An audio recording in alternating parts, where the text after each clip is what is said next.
he's fit to compete. Medical team being subtle, going, you okay? Yeah. He is going to be competing with Quest Rogue, Shadowwalk Shaman, and the Zoo Warlock. His Token Druid goes down. CaiMiao's Tempo Mage is the one that's being banned out. No great surprise there. Again, we went through this in the last series. We went through it in the pre-show as well. Tempo Mage is kind of a fringe deck that perhaps a lot of people weren't planning for to be brought for this tournament. So when it does show up in lineups like this, it can just be banned out. And yeah, I would agree with the assessment again of the players coming into this. I make it about 56% to CaiMiao for this. Let me double check. The Raven calculations. No, you're wrong. Oh, okay, thank you. So let's kick off game number one. It is going to be the Rogue versus the Shadowwalk Shaman. I will say, just touching on the lineup conversation, we've seen Quest Rogue get some quite good games done against aggro so far in this tournament. So although the aggro players have been favored, I feel the onus is on them to actually win some games now, because that is one of the talking points in the pre-show as well. Yeah, as we saw in the pre-show that Rogue was actually the highest win rate class, I believe, and I think that's inflated a little bit by how often Quest Rogue was finding a way through Zoos and Odd Rogues and so on. And, you know, if you talk to the absolute top Quest Rogue players, they'll tell you that those matchups aren't anywhere near as bad as people think they are. But still, you'd expect other top players playing the aggro decks to kind of rebuy some of those edges that the Quest Rogue players play when they're just playing on that. Look at this open. It looks fantastic for CaiMiao with double Henchclan Thug, Coin, Fungomancer, Weapon. They often have that one. But Akumaker kind of has the 1 to 2 half answers at least to some of this aggression, can freeze out a Henchclan and can destroy the initial equip of the weapon from CaiMiao. But is it going to be enough? It stalls, but double Henchclan is a very scary prospect indeed. It is indeed, and we saw this in the previous series. Kind of a similar, you know, decent rogue start and some half answers, as you put it, from the Shadowwalk Shaman. And it was kind of a timid approach from Dacrivius that led to him just suffering and being those few points of damage short for lethal at the end of the game, allowing the Shadowwalk Shaman to come out on top. So we'll see if CaiMiao is a bit more aggressive in his approach to these mid-game turns, specifically when he gets there. It always feels naturally good to just save coin for Fungomancer. Cool. I was wondering then if it was just better overall in the average circumstance to just coin Henchclan, and then you have the choice next turn between 1-drop hero power or just Henchclan again. It feels weird to not just dagger attack with Henchclan, but it's a good point to bring up, because there's actually a lot going on in that turn. Coin Henchclan, as well as what you said, plays around this Gluttonous Ooze, which is one of the worst plays that you can face against as Odd Rogue. And then you saw CaiMiao, even when he committed to the dagger play, he was thinking about, well, is this Stoneclaw totem really worth me losing a dagger charge? Would I rather just poke my Firefly in again next turn, and then have my dagger go somewhere else? Then I think he stopped and thought, oh god, no, that's so much worse against Gluttonous Ooze if that happens. Let me at least use one of these charges. And yeah, the Ooze does come down, which is such a big punish, because going back to your Henchclan Thug point, coin Henchclan into then dagger beats this line, whereas daggering and then trying to play your Henchclan afterwards gets absolutely destroyed by Gluttonous Ooze. And again, even this turn, like these might look straightforward. Dagger, hit it with your 1-attack minion, play a 1-drop. But I was even considering 3-drop coin Cold Blood just to kill off the Ooze, just to get something aggressive on the board, because now Akumaker's like kind of winning the board. As Shadowwalk versus Odd Rogue, it just shouldn't happen, considering CaiMiao has 2 Henchclans and a Flappy Bird in his hand. Yeah. He does end up finding his Henchclan swing the dagger turn. It's just 2 turns later than it could have been, and those 2 turns could end up being all the difference. Aku does need to get some card draw rolling here. It's one of the big problems that Shadowwalk Shaman can run into in this matchup is that you think your opening hand wants to just have all the removal options in it. That's not quite the case. Like the early turns, once you've dealt with 1 3-drop, at that point you kind of just want to start cycling your deck. So you not only find your removal options in the mid game, you also find your win condition. If you just have a hand stacked with overload-inducing removal cards, eventually the rogue's going to get on top of you, because you're just not progressing the game by cycling through. I will say there is a card in hand that makes the potential draw of cycle even more powerful. If it's Farsight, then Electra Farsight is insane. Normally you think versus aggro, oh, you know, Electra Healing Rain, Electra Lightning Storm to clear boards, but just cycling through 2 cards and making them so cheap market is actually enough to swing games in your favor a lot of the time anyway. Shard here from Aku just to play around the Fungal Monster, I'd have to believe, because even though the Hex comes down, there is still a perfect target in that Frog to buff up and start swinging face, so just wants to mitigate some of that damage, make CaiMiao divert away from that Fungal Mancer plan. He's just going to go Hench Clan Thug number 2, but you can see already, weirdly, like, Rogue's best chance of winning this game just seems to be on the value plan right now. It just sat with, what, 6.5 cards versus 4? Raven the Prophet strikes again. Relevant because the card's Farsight as well. But Acolyte of Pain, 0 mana. Saronite Chaingang, 1 mana now. Those two things are huge. Akumaker did take a hit for that though. He could have just Volcanoed. Right. Got rid of the threats, but he thought, nope.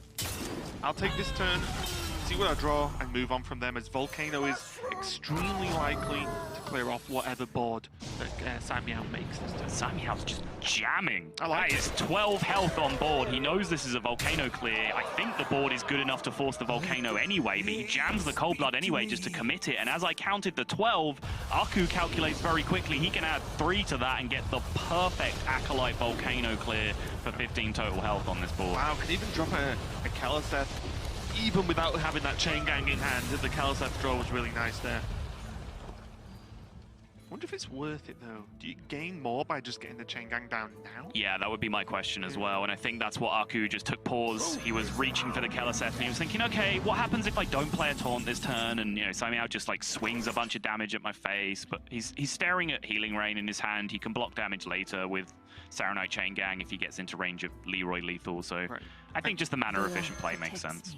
Yeah, and even his reaction to his own play really just makes me feel like he's gone, okay, Kaliseth just won. You know, just about was a little bit better, I think, and I'll see what happens. Now, all the draw in the world Akumaker has, and a cheap Chain Gang still to go with it. But again, CaiMiao just somehow on turn 7 as Odd Rogue has cards. Yes. And still Myra in the deck somewhere. Or Myra's, should I say. Eyeing up the Flappy Bird, seeing if the roll has killed it. The roll has killed it, which means he can just start clapping the face with this Kaliseth. 3 taunts in the way, almost 0 chance. In fact, I think 0 chance that 6-3 ever connects with his face here. And this sad little Baku is CaiMiao's last push here, more or less. Right, and now it's not even, you don't have to really overly talk about the Shadow Walk, although it could be played next turn if it comes to it. Oh, but yeah. Hello, Grumble. That can be an easy another 2 Chain Gangs onto the board, more activations, and this is just too much now for CaiMiao to deal with. It was going to be difficult regardless. Chuck the Grumble on top.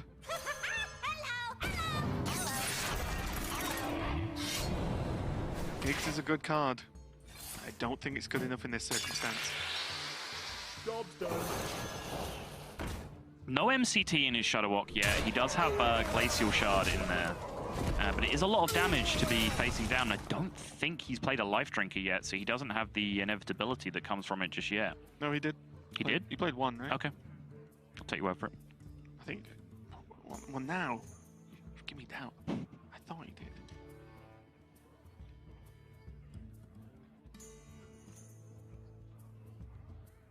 See Aku again, just walking through all his options here. Think first, mapping out exactly what happens if he drops the Shudder. Hits Chain Gang off the Farsight yet again. Oh my.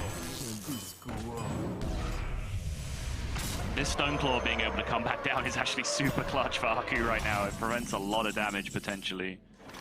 Yep, and this is not one of those matchups where you're like, no, I've got too much stuff on the board for Shoulda What Grumble now. It's like, nope, that's absolutely fine. Keep things on the board as long as possible. Aku now just going toe-to-toe with this Odd Rogue, and even though CaiMiao had such a great start, you've got to just rewind time and think very heavily about the lack of coin Hench Clan this game. It really would have opened it up. The Gluttonous Ooze swing. It's something that you don't have to allow to happen in the matchup.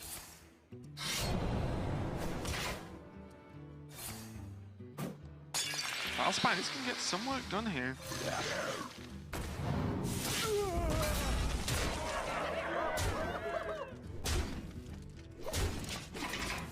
Also important as well, no mind control tags.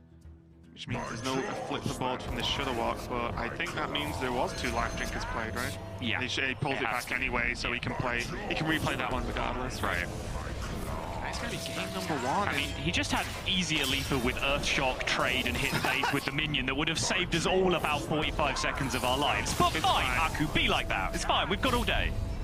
We actually have. We are only in match 2. It's not like we're rushed for time right now. There's many more hours left of today.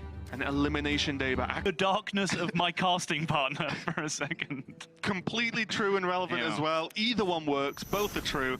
But let's get back into this matchup. Akumaker 1-0 over CaiMiao. Now we're going to go for this Quest Rogue versus the Odd Rogue. And Sol, I've got one question for you now. Go on. Can Quest Rogue just do it again? I feel like all I have seen is Quest Rogue beat aggro decks. Yeah, absolutely. Prep in the opening hand is decent news for Aku. That's one of those big tempo swings that he's going to need. And, you know, giggling isn't the dream just yet, but it's often the card that his stall game hinges on. And CaiMiao's list is playing double Blood Knight, though, which is where you want to be at when you're facing down Quest Rogue, because they are so reliant on that Giggling Inventor as a stalling technique against Odd Rogue a lot of the time. Yeah, and we have seen the weird back and forth between Vanish and Blood Knight be used up as well, that sometimes, I feel most of the time, the Vanishing player comes out on top, because they always just have more minions than a Blood Knight can actually attack into. Yeah. Maybe there needs to be some kind of Wind Fury Blood Knight in the game at some point, but we will see. Now Akumaker, you might be thinking, why is he roping turn 1? Well, considerations just to whether he does want to play the quest, whether he wants to start getting the weapon going, whether he wants to start cutting out that Scale Hide and start attacking this Firefly. But Akumaker just going for the level 1 play. Yeah, agreed. And CaiMiao here with no real incentive for having a dagger equipped. He beat me to it, but I was going to say I'd love to see him go double 1-drops here, because sure you will. It's key to be as wide on the board as possible against Quest Rogue as early as possible, because as soon as they have to fight to keep your board size down from, 3 to 2, 4 to 3, suddenly you're snowballing that into a position where you have a lot of attacks available into their Giggling Inventor turn.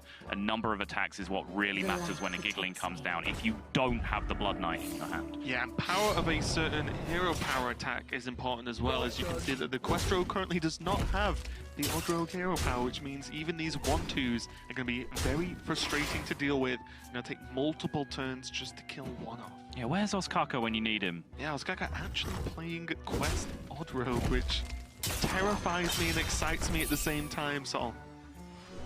Ostkaka in general does all of those things to me.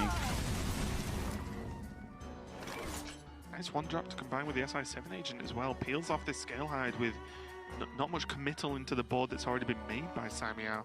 So also just fully facepalmed himself, which is quite interesting. He was a fun character to talk to. It's quite often hard to have an entertaining conversation with someone through a translator in the interviews, as we do with a Chinese player. But even through translation, he was a pretty funny guy to listen to. This guy's Does indeed. Shout out to Sophie indeed. So, CaiMiao just continuing to go in wide, as you mentioned, and look how scary the next turn or so is. There's a setup for Fungalmancer. If this board is prep vanished, okay, you either rebuild it again or Giggling Inventor to then settle for Fungalmancer. Yeah. So I feel like Akumaker has definitely got his work cut out with this hand. He needs to make something work, and suddenly these two just... And you can see the elementals are just a huge problem for him right now. Yeah, the game's developed kind of exactly as I was saying up. From the point where CaiMiao went double 1s on 2 instead of pressing his hero power button, he's then snowballed that into a position where he has 5 attacks plus the dagger going through the Giggling Inventor turn, which means if Aku's hand was, giggling Brewmaster or giggling Sonya or giggling any of the actual options that cost mana to bounce, it wouldn't be a possibility for Aku to play Giggling Inventor this turn and get repeat Giggling Inventors on previous turns. For Aku, fortunately, he did find the Shadow Step, which does give him some hope of going down that road, but he's still facing down so much pressure because of just how quickly CaiMiao has just spewed his hand onto the board, basically. Yeah, and look at the shape of the board versus the shape of the hand. It's the 2 separate jobs that you need to get done. The board is wide, many attacks to deal with these Annoyatrons, but then you also have burst from hand. There's the There's the Deadly Poison and the South Sea Deckhand, plus just the power of the Rogue Dagger anyway. Right. Second Deckhand means that all this damage just from hand adds on top of this extremely wide board, and he's going to cause Akumaker even more nightmares right now.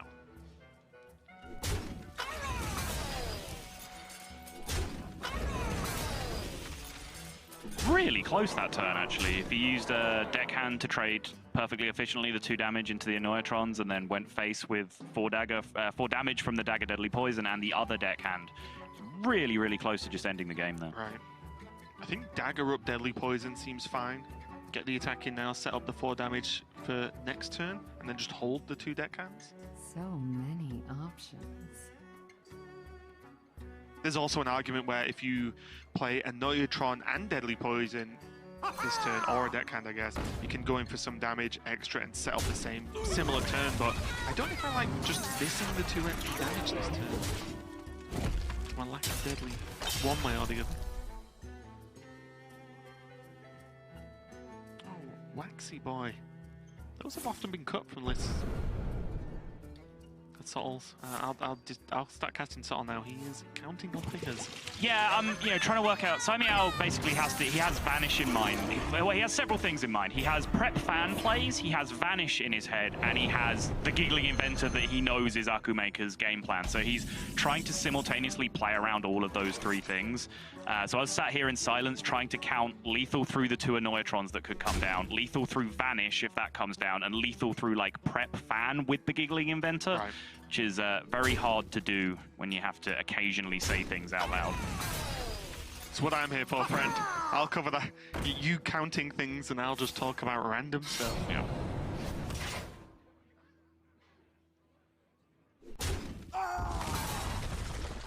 That is going to be pretty easy setup there. Yeah, he's got plenty. Yeah, more than enough.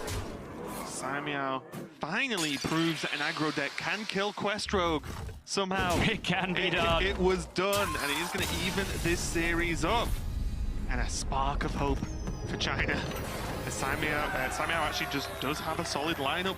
At least in my top 5 decks, probably my 3rd favorite. But this new version that's just, play some stats and sometimes they're free. Like, it just really bugs me as a deck, and as well as a dislike for it, I would also just find it to be low power level in my experience. And it's a deck with a lack of agency, I think. Like, it's a deck that feels quite draw dependent to me. But I know there are some top players out there, and I know Admirable is on their side, who argue that it's actually quite tricky to play in a lot of spots, and that people are throwing away huge percentages by over trading and by not sequencing their resources correctly. All right, well, let's find out. We go into game number 3, and sweet, we get a mirror. Both players actually bringing Zoo. Yeah, that's what I was going to add, actually, because you said, like, CaiMiao, the big question mark is, can he get a win with a Zoo? Well, Aku's got the same problem in front of him, so it's a mirrored situation that we're going to solve with a mirror match. Yeah, my overall point was Zoo versus a less aggro lineup is the general key questions, but sure, let's play a mirror and see what happens. Akumaker kicks it off with a flaming CaiMiao. Can just one-up him quite literally on his turn if he chooses.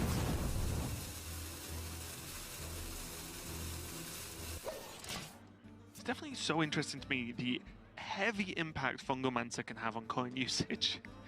Because of the doubling game, suddenly they act like your Saronite Chain Gang in form of how Fungomancer has a relationship of next turn play. Right. Take 3. Dominance asserted. I love me some Zoo chicken. CaiMiao, hit him for 3. Yeah, let's just see who wins. Face only. Voidwalkers, nope, not allowed to play. No taunts. Yeah, the coin hold from CaiMiao is definitely looking towards that Fungomancer, but it's also looking towards the fact that he has a doubling imp on the left-hand side of his hand. And thank you, gods, for handing me exactly the point on a play. Now that means on turn 3, he can Soul Infusion coin doubling imp, and that's something that you always have to look out for. When you have one of those choice minions on the left-hand side, any Soul Infusion draw gives that coin an enormous amount of power. Just to keep things even and fair, if CaiMiao can give, some plus attacks and health to some minions, Akumaker's going to give +1/+1 to everything in his deck now. With that Keleseth draw, the heal helping out with the Happy Ghoul too. And Akumaker, although we can see a very powerful turn, had one of his own. Yeah. I tested this for a while, Zoo Mirrors, just trying to figure out like how they were played, and in my experience, the big Soul Infusion start beats... Okay, so the blowout Happy Ghoul start beats the Soul Infusion start, which beats the Keleseth start. Like turn 1 Happy Ghoul we talking Yeah, about. right. I mean, that beats everything, right? So I barely wanted to throw it in there, but in case someone wanted to call me out, I thought I'd do my due diligence. But what about this song? Yeah, exactly. Would have been me. Probably, yeah. But just Soul Infusion, massive tempo. It's just quite often just too much piled on early for the Keleseth to like gradually grind back into the game, right? Particularly if it's the Samurai champion. He did hold on to it though and save the coin. I find that curious. Now there's a Soulfire doubling in plus something that's going to happen for CaiMiao next turn, and Akumaker feeling the admirable play.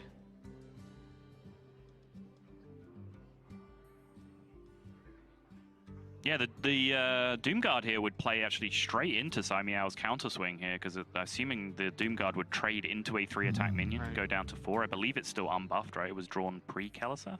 Yeah, right. pretty sure. I also feel as well, the thing that might push Akumaker over to this Doomguard is the other turn doesn't feel good enough. You can't tap and there's no 1-drop to fill the turn out. Right. Akumaker did go for it. These means 1-drop, 1-drop, Keleseth 1-drop. No, kind of. Solarium, often the target for Soulfire in Zoo. Made that joke the other day, I'll make it again. Yeah, it's also kind of just true. It's actually something that I do like want to get out there. If you look at the stats, Solarium does actually have like a sub 50% win rate in the deck, which has led to a lot of people think, oh, maybe this is a bad card. But the point is, Solarium is like one of the few comeback cards in Zoo. So you play it when you're looking for a comeback a lot of the time. And when you're carrying one card in your deck that you're relying on to like bounce you back from behind positions, this is an overstatement, but essentially any win rate above 0 is a bonus, right? Because you're playing it in situations where you start from behind in the first place.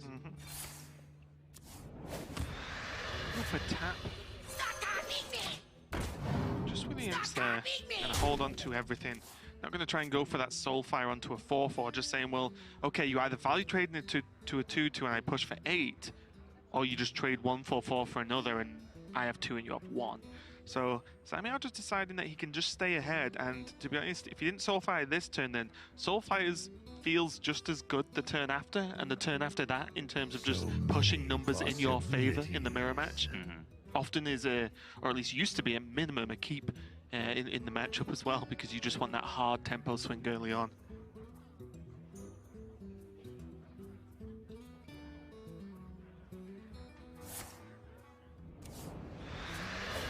Holding off Doomguard again. Throwing Saranite, especially buffed, feels very bad. I'm not saying he shouldn't have done it. But the more tapping and the more Doomguard, and the lack of Doomguarding that happens is, you feel like the Aku maybe could be a minion or 2 ahead at this point. It's possible, yeah. I mean, as I mentioned, the Doomguard on the previous turn was just going to walk straight into that Soulfire play from CaiMiao, but it also, this turn would have allowed him to be a lot more aggressive, because playing Chain Gang there kind of obligated him to trade a 4-4, because otherwise 2 4-4s, 8 2 3-4s, and that's just bad. He was having a bad time. Whereas if he just played the Doomguard, then he can afford to actually be pushing damage, because both these players are getting well into the range of being able to be first down. Wrong with Dreadlord discarded, because now they both go. Still, Tark Reaper is also maybe a card that can help finish up this game for CaiMiao, because his board is not super high on health right now with all these 2 and 1 health minions. But the Tark Reaper can say, right, well, unless you double Dreadlord in me, which takes a lot of time, you can't really get to my minions anyway. And the health total plus the power on board, plus a Tark Reaper to soak up, let's say, a Doomguard, means that this damage could just be overwhelming for Akumaker. Someone call for Finally, Aku does decide it's Doomguard time. Something that we will definitely have to go back and look at, the implications of that Doomguard coming down 2 turns ago and then 1 turn ago, and how it could have potentially changed the outcomes. Because he has allowed just a couple of extra turns of tempo on CaiMiao's side, and now his Doomguard hasn't really brought him back enough, right? Like CaiMiao just goes, okay, reset the board, and now I'm still ahead. That's exactly it. It's reset the board, except I'm 2 minions ahead, and will likely stay 2 minions ahead because both players have life tap. So that is a very large Light Warden though. Light Yeti. Oh, pairs well with the Dark Reaper for the kill on the Light Warden. Why not at this point? As I said, CaiMiao will just stay ahead in minions by at least 2 every single turn. Can he even heal it back up? That's actually a really nicely timed fungal enchanter. Oh, there we go. It's exactly this kind of position, right? This is what I'm talking about. This is like a 0% win rate situation. So say that card that you just played wins you the game 25% of the time. That's still pretty sick. Right. Mossy Horror, one of the choices, and not common choices Akumaker's made in his zoo. Yeah. If you can't beat him, join him, I guess. But CaiMiao saying he can't I think beat him. yesterday you were like, well, maybe we should play Mossy Horror in Zoo, like, as a troll. I said, no, some people actually do. It's in this tournament.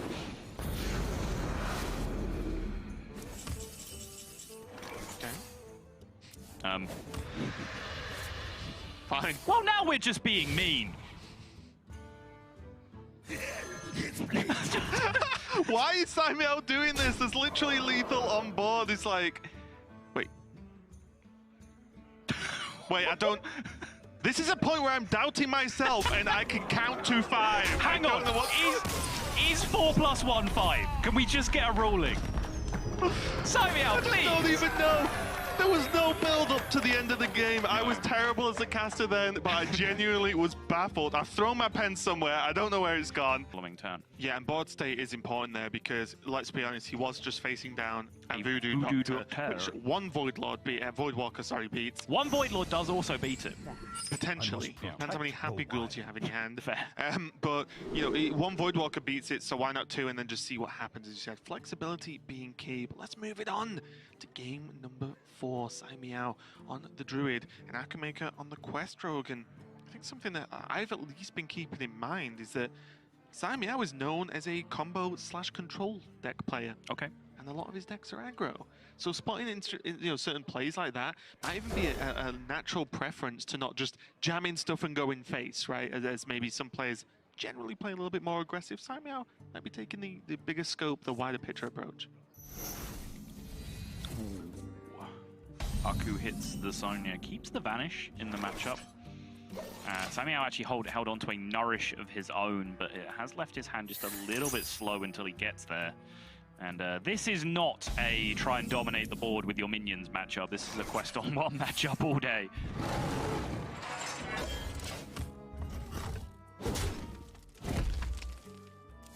CaiMiao, nothing really to do in these early turns. Aku likewise.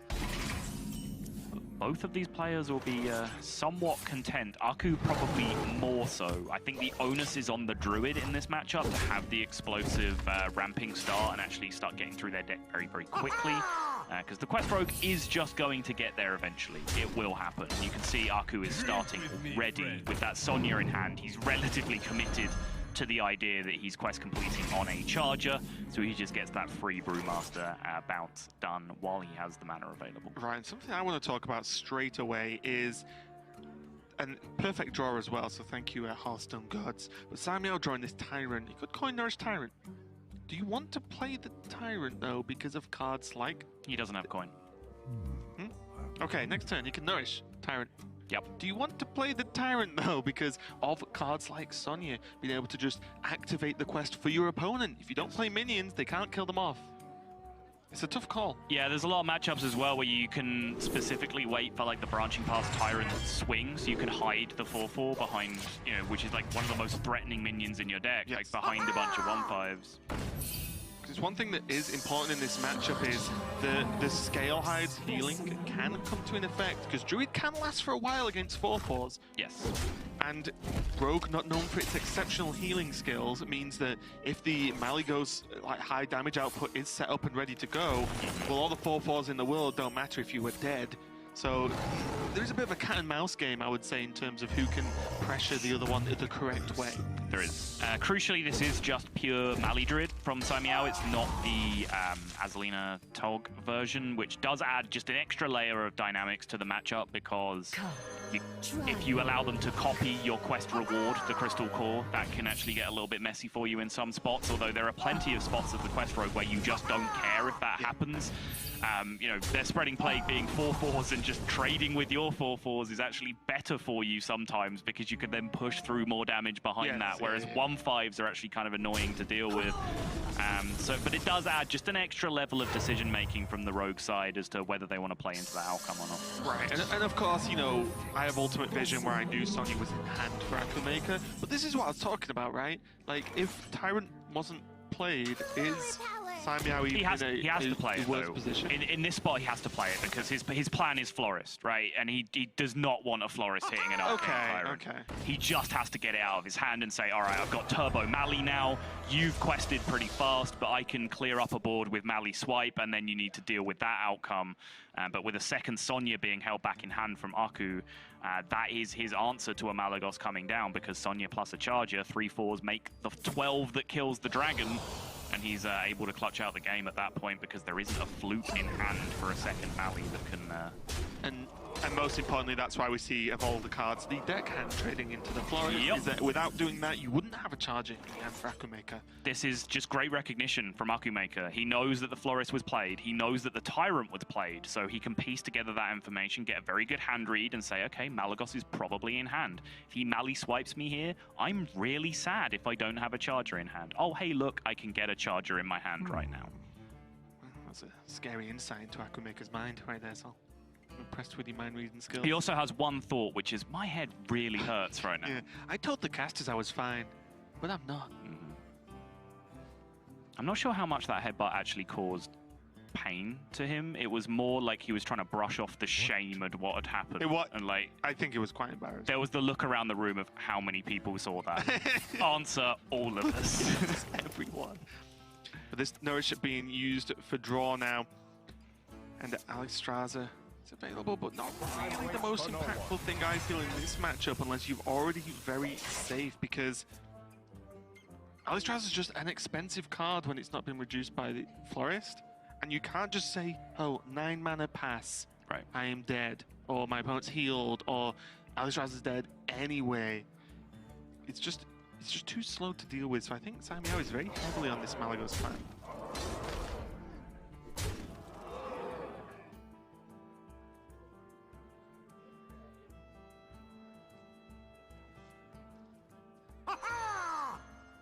Ooh, deckhand is coming out this time. Is it going to get bounced back again? I was going to say, there is straight away the choice of just use for Brewmaster just to get it back in hand.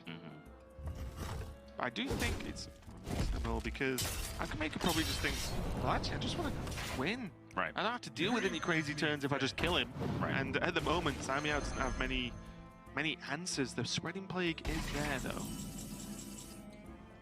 And again, the temptation is to push 4 more this turn, because then you don't really have to have much of a board state lying around for just prep, vanish, and drop the deckhand again to be lethal on the following turn.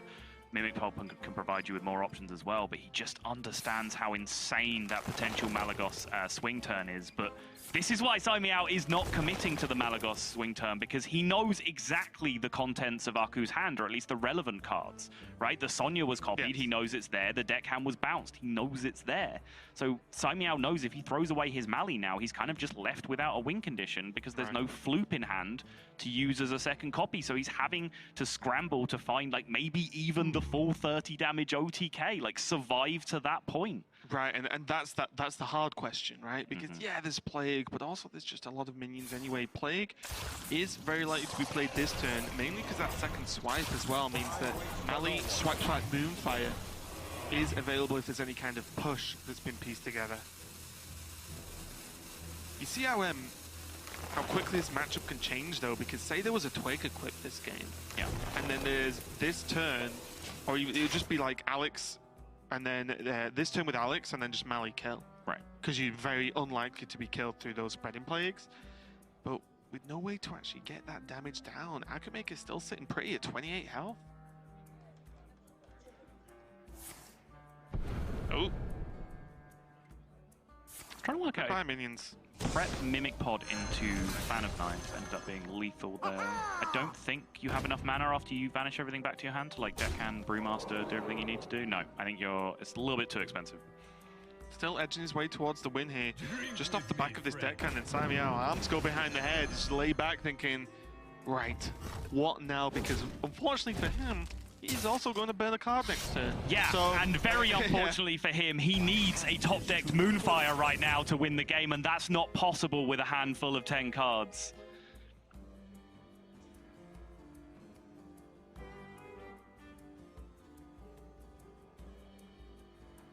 This is a really nicely played game from Akumaker. It is. I'm staring and I'm trying to piece together something CaiMiao can do here to not just survive, but to get some kind of progression through the game, through the battle plan, to be able to get the win. Because it's no good saying, I can survive this turn, I can survive next turn. Oh, I'm dead anyway. There's no point. You need to try and set up something that moves your game forward. You can maybe take the Mali swing turn and then hide it behind the Scarab Beetle so that the Charger can't come out, or he can just straight up stall again and just keep digging for more damage from the Moonfire. Like the Twig helps him to push a little bit. Yes, I mean, tiny pieces of damage do help in this matchup because of this Mali being so cheap. I think with backstab and rush here, yeah, he should have enough to get through. Brewmaster and another deck hand in hand. Even had Gucci. Yeah, even had Zola as well, so there were multiple ways he could be able to create more deck hands. And Rogue does get the win. To have a pretty solid win rate in this tournament so far. And Akumaker is going to be able to even this up 2-2 versus CaiMiao. Rogue, tick that box. And he does, with the most elaborate flourish you guys didn't get to see, but that was a very elaborate game. I think both players, it was a super interesting game to me because both players had so much information about what was going on. How this series is going to end. It's going to be Akumaker on the Zoo and CaiMiao on the Druid again with the Malygos plan. This feels like it's a matchup as old as time, Zoo versus a sort of later game Druid.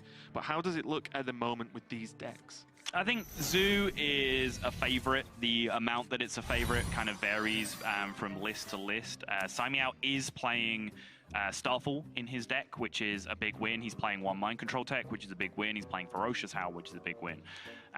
One copy of Naturalize in CaiMiao's deck he's down to as well, which is very nice for him because Naturalize not really a very strong card against Zoo. You really just end up naturalizing their Doomguard a lot of the time after it's already come down, already like maybe push some damage or maybe taking a key trade for them to be able to push damage with other minions, and then you kind of just undo the downside that Doomguard has by just feeding them cards back again with the naturalize. So yeah, sometimes it buys you time for a good Plague because the natural way the deck works is the Zoo will refill after naturalize because you give them cards and you can play through it. No, that's fair. But those are the more niche circumstances and not exactly the core reason play style of the deck, but let's see how it goes as Akumaker kicks it off with a pretty good start with that Keleseth. On the other hand, CaiMiao saying, okay, you got me. I don't have my mini Keleseth in the forms of wild growth. Mini Keleseth. I just have to hero power. Well, mini because it's not a minion is what I went for there. I don't know why that's a thing. No, I'm not sure that makes any sense, Raven. Librarian tap. Librarian is pulling you into Keleseth cards, as is your life tap. Fungal Enchanter heals up that Keleseth because CaiMiao, by hero powering it last turn, has signified an intention to maybe hero power it again this turn, or maybe set up for a swipe on the following turn. Fungal Enchanter playing around both of those eventualities.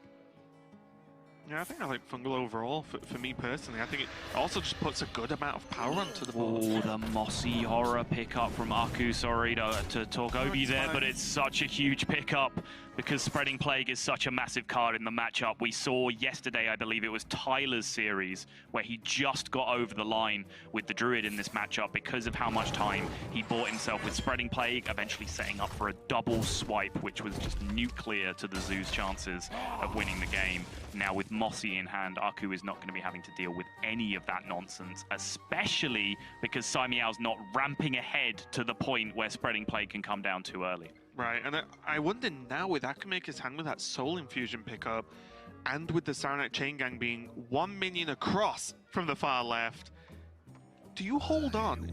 Do you want it on the Saranite Chain Gang that hard, or do you say my turn, this turn and next turn is too weak to warrant waiting for the power spike later? Right. It's a hard call, I think. At least for me, it is. Aku's kind of locked himself into somewhat slow development here because of the tap Cobalt play instead of the Fungal Enchanter play on the previous turn. He's left hero power targets hanging around when CaiMiao wanted to hero power. He hasn't really played around swipe that well, and he hasn't really put that much power onto the board. What he has done is left himself in a position where all of his strong resources are still in hand now against CaiMiao, just about starting to come back into the game. You know what I think bothers me the most? Go on. This play. You have Mossy Horror to kill Spreading Plague, you play into Spreading Plague, but also your Chain Gangs died to your Mossy Horror because they're not buffed.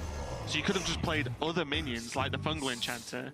A similar outcome would probably happen. You still play Dreadlord on 5. That's fair. Except your board doesn't die. Or at least your Chain Gangs are still in hand to Soul Infusion and play Chain Gang the turn after. Yeah. The point where this game really diverged, though, where he did go Life Tap Kobold instead of Fungal Enchanter, he tapped into the Mossy Horror that turn. So he didn't have that full knowledge that he'd get to Mossy the Spreading Plague down the line. But this is still a pretty solid fungal turn for him, I would say. It just became a really good card. Yeah.